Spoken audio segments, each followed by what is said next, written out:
Welcome to the Marc Steiner Show here on The Real News, and welcome to another edition of Rise of the Right.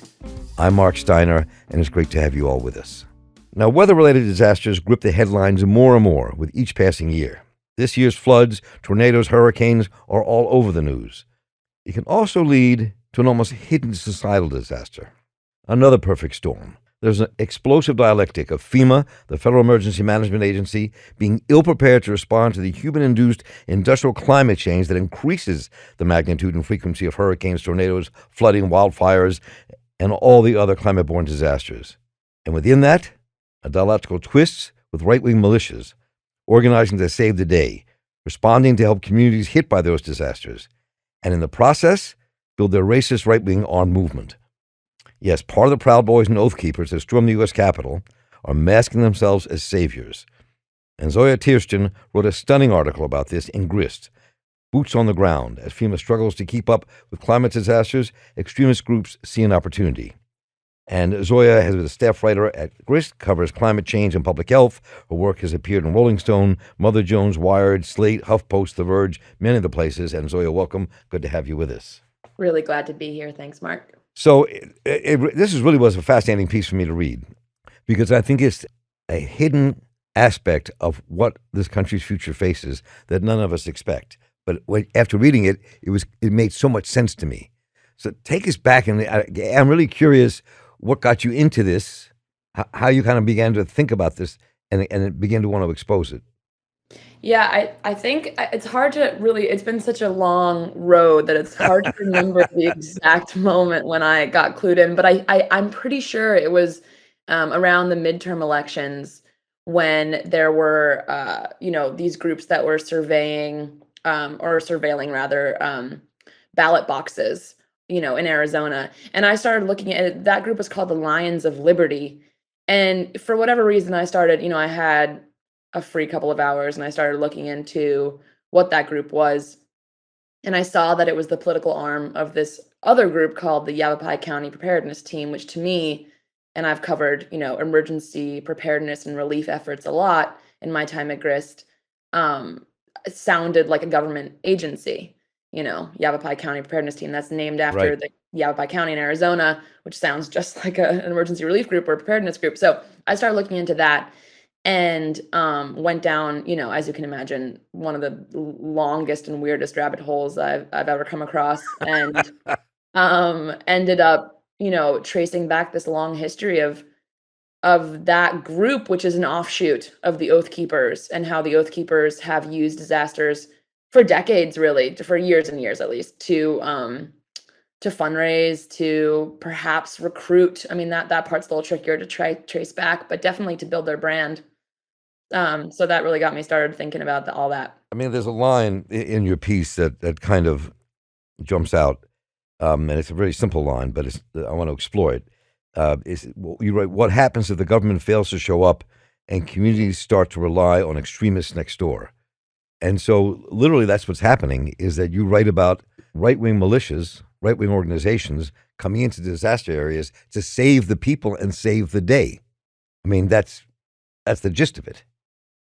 Totally. Yeah, I think that it's an interesting thing to say out loud, but it is perhaps the truth that for example, if you are white and you live in a community that's struck by a disaster, the Oath Keepers might be exactly who you would want to show up at your door if you were having a crisis. I mean, the whole nature of that organization is it's former and current law enforcement, people who are trained to do disaster rescue missions, to put out fires, former firefighters, current firefighters, sheriffs, people, who are trained to stay calm in an emergency and to help people.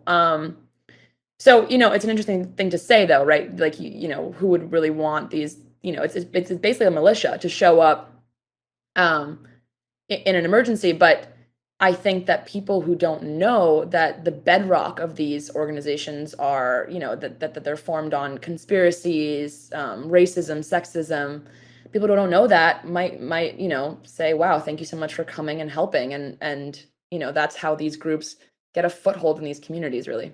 Well, I mean, one of the things that you point out here, I think is really important to kind of explore for a moment in what you just said, is kind of where the root of this kind of happened.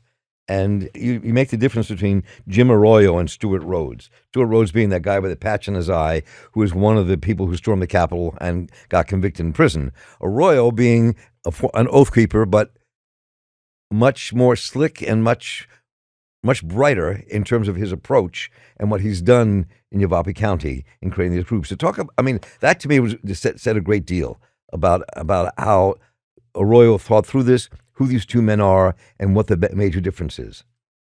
Yeah, I think Arroyo, I'm hesitant to give him too much credence, but I do think that he is, because the guy believes in true conspiracies. I mean, things that you need to be bright to, you need to be like relatively not rather bright to believe in. I mean, he believes that we are in the middle of or at least the beginning stages of World War III.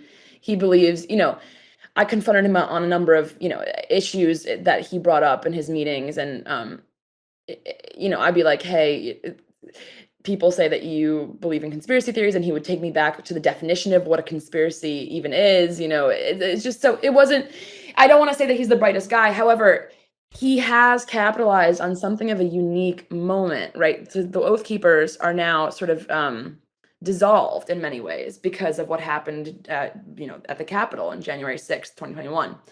So Stuart Rhodes is facing a lot of jail time. And so now this, the largest sort of like right-wing anti-government group in the US is without a leader. And what Jim Arroyo is doing, and he kind of stood by while January 6th happened. He told me that he doesn't believe that the people who stormed the Capitol should be going to jail. In fact, he said that those people were in there actually protecting the police, which is not true.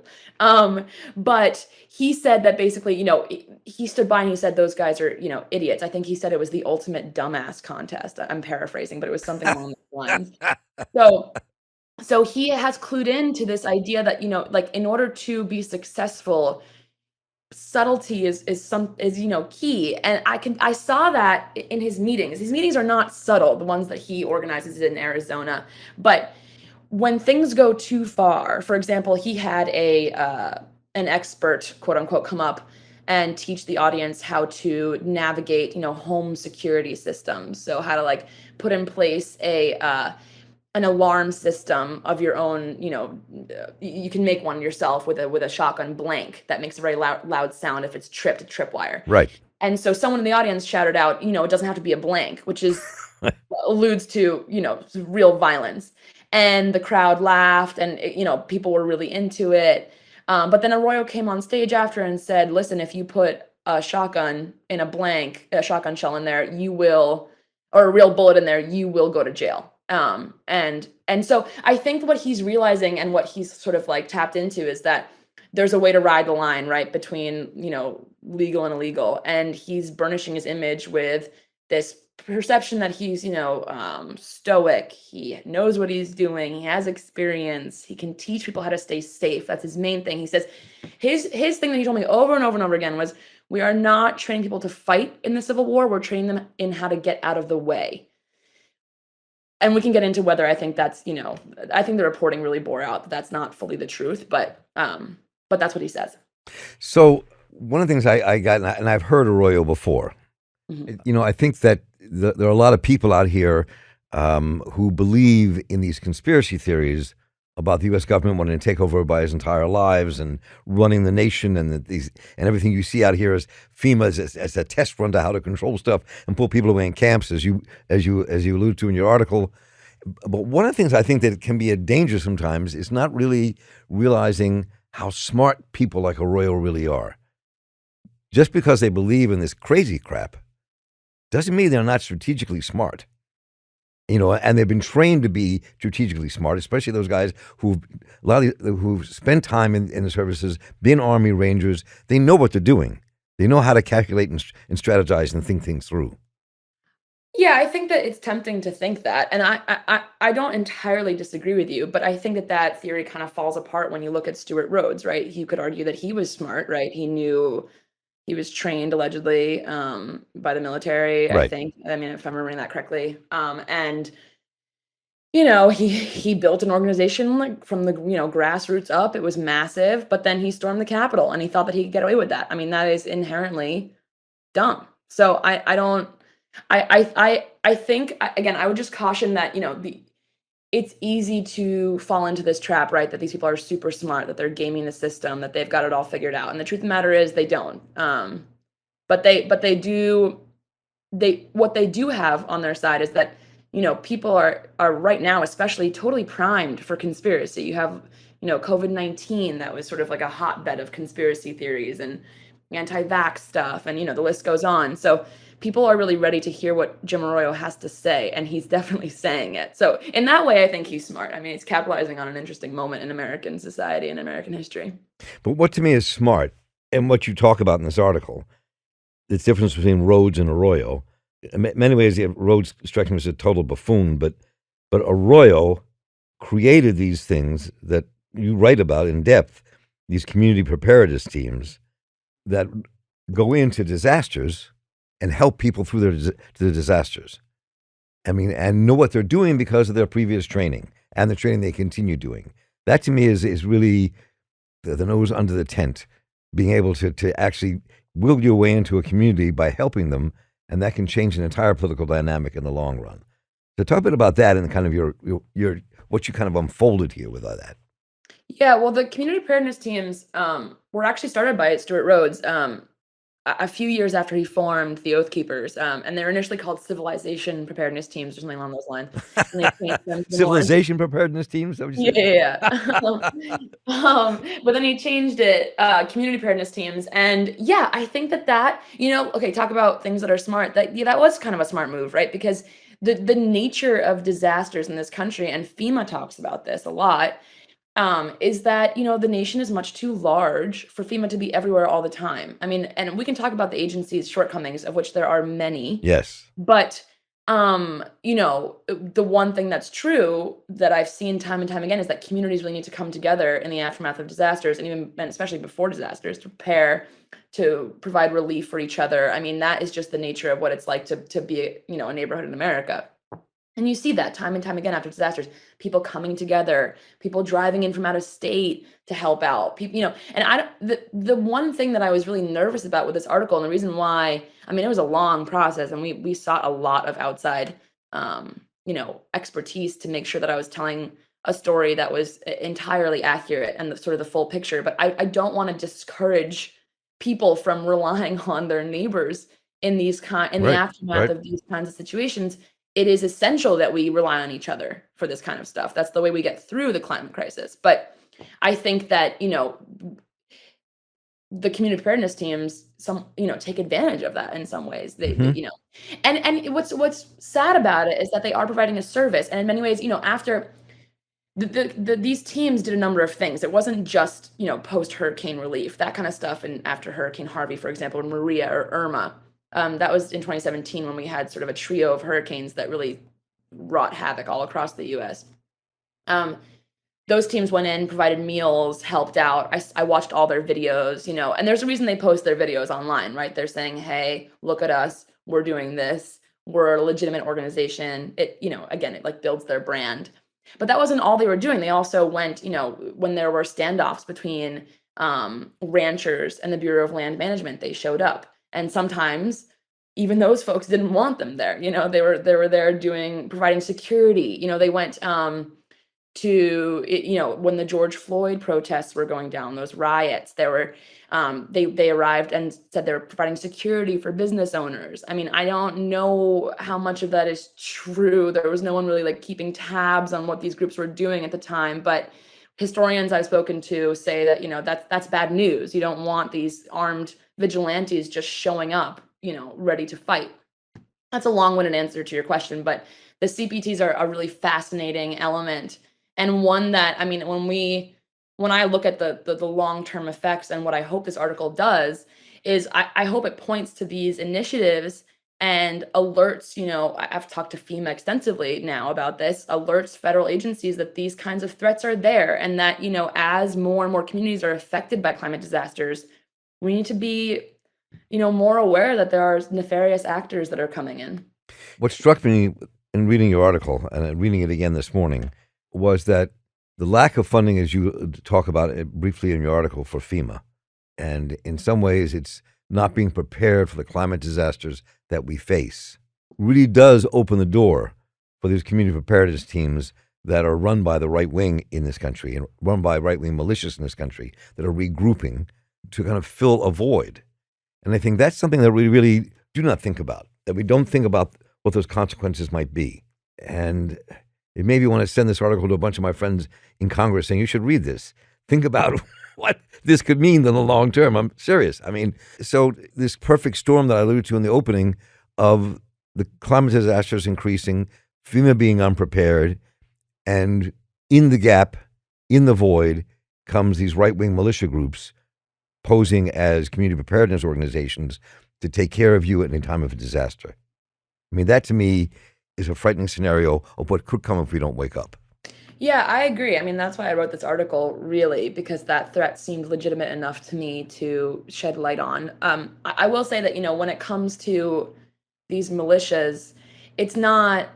It's a nascent. It's a growing but small problem. The larger problem to me, and something that we write about at Grist a lot, is how ill prepared FEMA is for a climate changed world.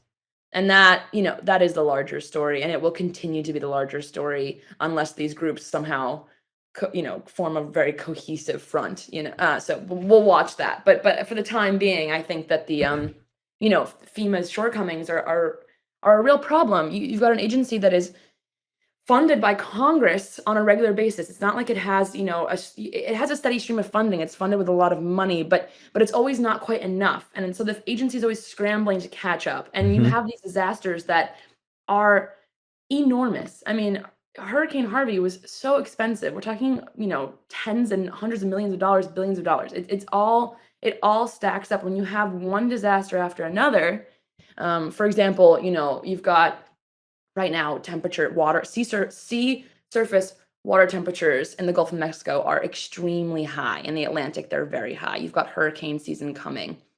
That does not bode well for the Northeast, which is already inundated with flooding. Does not bode well for the South, which is dealing with a horrific heat dome. You have these compounding disasters that create a very expensive situation. You have one agency, really, FEMA, that's tasked with dealing with all of it. They're understaffed.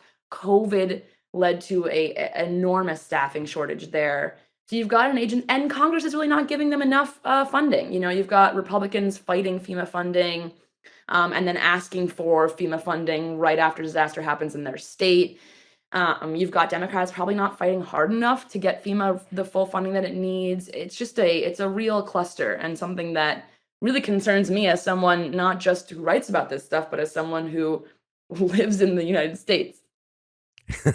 So, yes, I mean, what I was thinking about again is reading your article was that if you look at what allows the rise of the right wing in our country and across the globe, it's disasters and governments not being able to respond to people's needs. And this is like that perfect storm I alluded to earlier that could come in the wake of this. If the only people responding to disasters when they come your way, whether it's a hurricane or a wildfire, are neo-fascists with hoses or whatever they're coming in with, then that's what can bode some real danger. And people are asleep at the wheel when it comes to what FEMA can no longer do because of climate change. I mean, that to me is it's a thesis that I don't think anybody's thought through until you're opening the door to a new thesis, a new idea of what we could face, I think. Yeah, well, it's a horrible catch-22, right? Because you have this, federal problem, and the sort of naked truth that FEMA can't be everywhere at once, and it was never designed to be everywhere at once, and you have to have communities helping each other out, and then you have these groups coming in that have this alternative mission, and so that's where things get really tricky, right? You need communities helping each other, and then when you have these groups coming in, it looks like communities helping each other. And you write about people like Hampton Stall and others who are kind of watching this, who has a militia watch, and talking about how this does it. Clearly, what they're saying and looking at their other work, as I was reading your article, that this can give rise to militias. That's exactly what it's doing, and that to me is like I don't think people really understand the true danger that we face when it comes to the armed right wing that are trained in combat, trained in disaster relief, and that kind of coming together, what that can mean. And that's what I think is part of the danger that you are greenlighting for America to understand. Yeah, and I think that, episodes like January 6th will throw that into sharp relief, right? Those are moments people wake up, I think the Oklahoma City bombing was another example of that, where anti-government, groups can cause a lot of damage. And yeah, I agree. I think it's a serious threat. I mean, you have right-wing white nationalist terrorism on the rise, not just in the US, but globally. And that's something that, I spoke to a number of experts for this story, some of which didn't even make it into the piece because I decided to focus on the US specifically. But, the extremist movement globally is growing, and there's many facets to it. I mean, it's not, the patriot movement is different from like the neo-fascist movement that you alluded to. They share similarities, but there's, within this large umbrella of extremism, you have a number of different threads that require different solutions and different approaches, and it's a many-headed beast, and that's what makes this problem so thorny. Expand on that for just a minute. What you mean by that? Well, for example, even within, okay, here's a good example. Even within the patriot movement within the United States, you have the Proud Boys, or what's a better example is the Three Percenters. Okay. And then you have the Oath Keepers. And so the Three Percenters are younger. They are more racist. They are, anti-Semitic, sexist, and in many ways, they're openly so. They share some of the same anti-government, ideologies that the Oath Keepers do, but they are, it's a different demographic. Whereas the Oath Keepers are older, by and large. They're in their 60s, they're in their 70s. They are more subtle. If they are racist, they're more subtle with it. When they are sexist, they don't. It's not their number one thing that they advertise. What they advertise is, government tyranny. That they took an oath to protect, America from enemies, foreign and domestic, and the emphasis is on domestic. So that's a difference. I mean, to the naked eye, it might not seem like a major difference, but in many ways it is, because it requires different solutions. And that is, something that I learned from the experts that I spoke to, Hampton Stahl being one of them, who runs Militia Watch, which is a great blog where he keeps tabs on these different groups and also explains the differences between them. But yeah, I think that's another thing that's like worth paying attention to, because a one size fits all approach will not work here. Well, and finally, to conclude with is that I think that again, I'm going to come back to the heart of your work and the heart of this article, part of the heart of this article, which is the depth of the role and importance that climate change and climate disasters play in the ability of the right to gain power.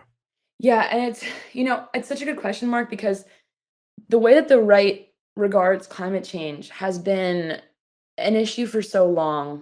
And for so many decades, and I've only been writing about climate change for half a decade.